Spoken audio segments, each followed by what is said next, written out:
Most people pick a banking app based on ads or bonuses, but the biggest mistake you need to avoid is choosing without understanding how these apps actually handle your money and cash advances. Because the differences between them matter more than most users realize. In this video, we are breaking down Varo Bank versus Current in 2026, so you can decide which one actually fits your financial needs. Let's start with the core difference. Varo is a full digital bank. Current is more of a modern banking app with extra features like budgeting tools and early pay access. That sounds simple, but here is where it gets interesting. The way they handle cash flow and advances is completely different. Now let's talk about cash access. Varo offers structured features like advance options based on eligibility and account history. It is more conservative, meaning you need consistent deposits and stable activity to unlock higher benefits over time. Current, on the other hand, focuses more on instant access features like early paycheck access and small advances, depending on your activity. It feels faster, but it can also be more limited depending on your account level. But here's the problem most people don't think about. They assume faster access means better value. That is not always true. Sometimes stability and long-term account benefits matter more than quick features. Now let's break down fees and structure. Varo is known for having fewer traditional banking fees and a more structured system. It behaves more like a regulated digital bank.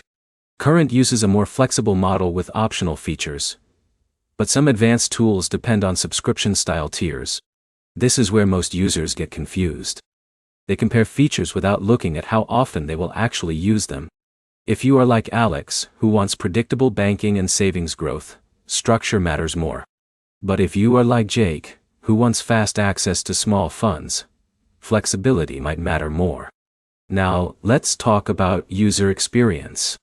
Current focuses heavily on app features like spending insights and instant alerts. It feels more modern and interactive. Varo keeps things simpler, more traditional, and focused on core banking needs. In a minute, I'll break down which app is better for cash advance users specifically, because that is usually the biggest deciding factor for most viewers.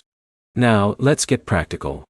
If your priority is long-term financial stability, fewer fees and structured banking, Varo is usually stronger.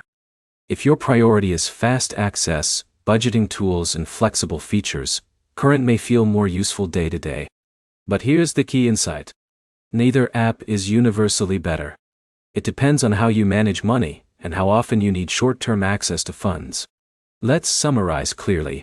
Varo is better for stability, structured banking, and long-term financial consistency. Current is better for flexible spending tools, quick access features, and app-driven money management. If you understand your own financial habits, the choice becomes much easier.